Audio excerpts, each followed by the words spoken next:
O tempo limite para a fuga foi dado nesse capítulo. Os spoilers do 1078 estão à solta e a gente vai falar sobre Kizaru, Saturno, o traidor e o que vai acontecer na Ilha Egghead.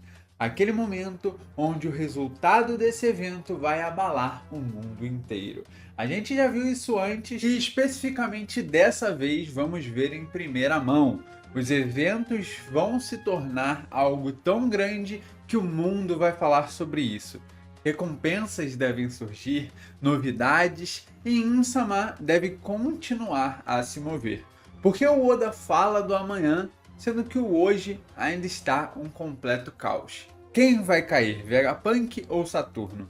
Vamos discutir sobre tudo do capítulo 1078 e que vai acontecer a seguir no 1079 nesse vídeo. Então aproveita já para deixar o seu like e se inscrever aqui no canal que você não perde nenhuma novidade sobre o One Piece. Então vamos lá, eu vou tentar acertar a ordem aqui dos acontecimentos. O nome do capítulo é Tempo Limite para a Fuga e isso se dá porque o Saturno está chegando na ilha e o traidor foi revelado, ou seja, as coisas vão esquentar.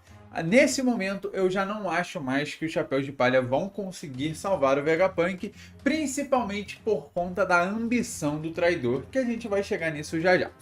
Na capa, a gente vê os Neo-Mads, que são a nova versão dos Mads, agora sem o Vegapunk. E nesse momento, sem o Queen, aparentemente vai ser só o Judge e o Caesar, eles vão poder usar todo o seu conhecimento atual para fazer alguma coisa no mundo hoje. E principalmente pelo Vegapunk estar sendo mostrado agora e a queda dele, talvez isso tenha um certo impacto em prol do Luffy no futuro, porque querendo ou não, esses dois estiveram envolvidos com o Luffy em um certo momento, e eu acho que a gente vai ter isso novamente. Até porque o Oda não mostraria essa formação agora sem ter nenhum motivo para mostrar isso depois. Eu pelo menos acho isso complicado. É tipo a história de capa do Enel. A gente sabe que o Enel tem que voltar, né? Não é nem ele pode voltar, talvez ele volte. Ele tem que voltar, ele precisa fazer sua participação mais uma vez, principalmente para nos introduzir a história da Lua. E vamos lá, né? Quem é o traidor, né? Não é nenhum dos piratas do Barba Negra, não é nenhuma pessoa que está ali envolvida, não é Saturno. Na verdade, a traidora é a York. Por incrível que pareça, eu acho que muita gente disse que não se surpreendeu, mas ninguém cogitou essa opção durante muito tempo. Eu, pelo menos, não vi nenhuma pessoa falando sobre isso, então não tenho certeza se alguém falou sobre ela. Mas existem alguns detalhes que o Oda usou nos capítulos para falar sobre isso de maneira bem implícita. Por exemplo, quando a gente está vendo a Lilith falando sobre as suas criações, ela diz que não importa o quanto ela tente, o desejo das criaturas ainda é mais relevante entre todos e ela vai seguir aquele desejo de qualquer maneira.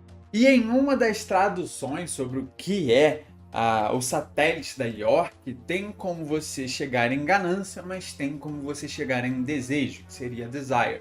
Que é exatamente isso que a Lilith fala sobre. Então, a ganância, o desejo dela de alcançar o objetivo, que no caso, incrivelmente, é se tornar a única Vegapunk e um Tenryubito, é o que moveu ela a causar tudo isso.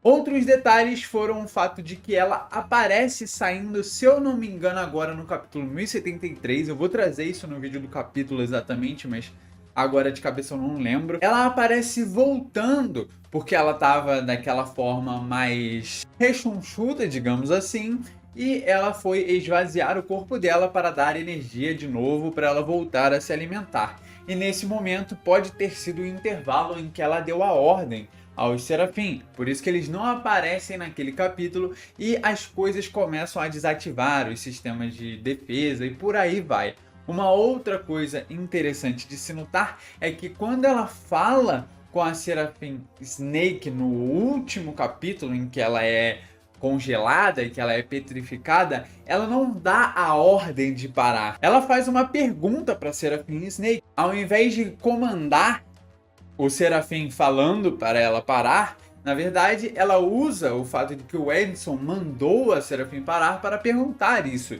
Então ela pergunta sobre, por que você não parou quando o Edson mandou?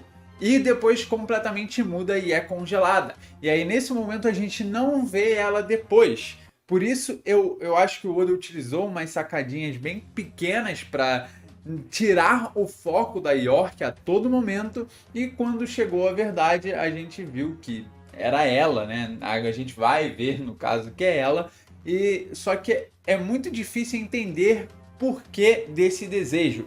Tudo bem que as criaturas têm isso em si, mas será que é um desejo do verdadeiro Vegapunk? Será que em algum momento ele chegou a sonhar com isso?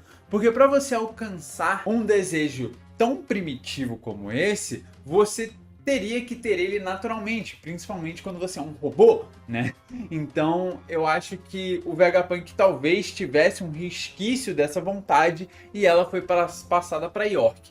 Talvez não seja isso, vamos ver como essa questão dela se desenvolve no capítulo para a gente entender a verdade sobre o traidor, que no caso é a York. Passando essa parte do capítulo, a gente vai aparentemente para Sanji versus o Serafim do Jinbe, e aqui é uma luta de um lado só. Pelo que foi falado nos spoilers, o Sanji é acertado e não tem nenhum efeito contra ele. Sua resistência está fora do normal e as habilidades dadas pela Germa, teoricamente, atingiram um pico que nem seus irmãos conseguiram chegar.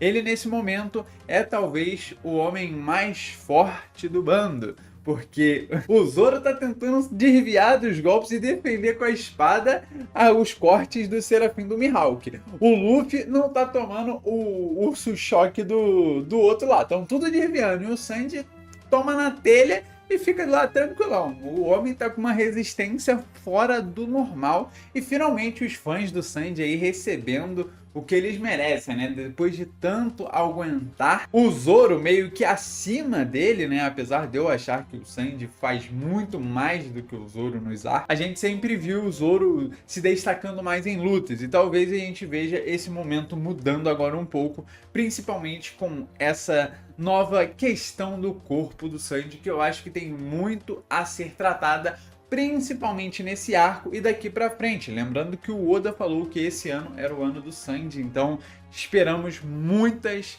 coisas dele. O capítulo no geral se dá completamente em Egghead, e a gente vê o narrador em algum momento dizendo que amanhã o resultado deste evento será algo que vai abalar o mundo inteiro. A gente também vê aparentemente Saturno e Kizaru nesse capítulo, mas não sabemos se eles já chegaram na ilha Egghead. E aqui vamos falar sobre a narrativa desse evento mudar o mundo. Primeiro, que a gente tem algumas questões aqui que são relevantes para o mundo. Existe um imperador, um almirante, um Gorosei e o homem mais inteligente do mundo, todos no mesmo lugar. A traição de um dos Vegapunks se dá muito por conta dos pacifistas ainda estarem ao lado da marinha, e isso é necessário para que a guerra final tome uma forma completa. Então eu achei muito esquisito a marinha querer acabar com o Vegapunk sem nem salvar um pouco da sua inteligência ou da sua tecnologia. Então um ponto a se destacar é de fato que a marinha quer manter um Vegapunk vivo para este ficar ao seu lado e então continuar os seus experimentos. Se ela manter a Brain no Mi, né, esqueci agora o nome em japonês, ela continua com a inteligência, ou seja, por mais que ela não tenha capacidade de agir como 7 Vegapunks diferentes, a criação dos pacifistas, dos Serafim, pode continuar acontecendo. E com o auxílio da marinha no geral, em questões de ciência e tecnologia, isso pode se tornar uma escala muito maior, porque lembrando, sempre o Vegapunk vai absorvendo mais conhecimento, e quanto maior o conhecimento, mais fácil você chegar num resultado positivo. Continuando, a gente tinha a fuga do Vegapunk. Ela muito provavelmente já não vai mais acontecer, porque os eventos se tornaram muito grandes, é uma escala muito grande e que precisa ter algo que vai abalar o mundo. qual é a melhor maneira da Marinha culpar alguém pelo que vai acontecer com o Vegapunk? É simplesmente dizer que aquele conhecido como Luffy do Chapéu de Palha, um imperador do mar, na sede de conquistar mais terreno, dominou a ilha de Egghead e então fez o que fez com o Vegapunk. Porque isso é muito mais prático, muito mais lógico e muito mais simples de se falar. E junto com isso, viria uma questão interessante de como o Luffy seria visto pelo resto do mundo, já que, segundo o próprio mangá, Vegapunk era amado no mundo inteiro por suas criações, por suas invenções, pela maneira como ele consegue levar a tecnologia para o resto do mundo. E existe uma última hipótese aqui, que é Saturno sendo derrotado. E a principal questão disso seria se o Dragon vai aparecer na ilha de Egghead. Muita gente falou sobre isso e eu acredito que é uma possibilidade. Só que talvez não seja o momento do Dragon pensar nisso.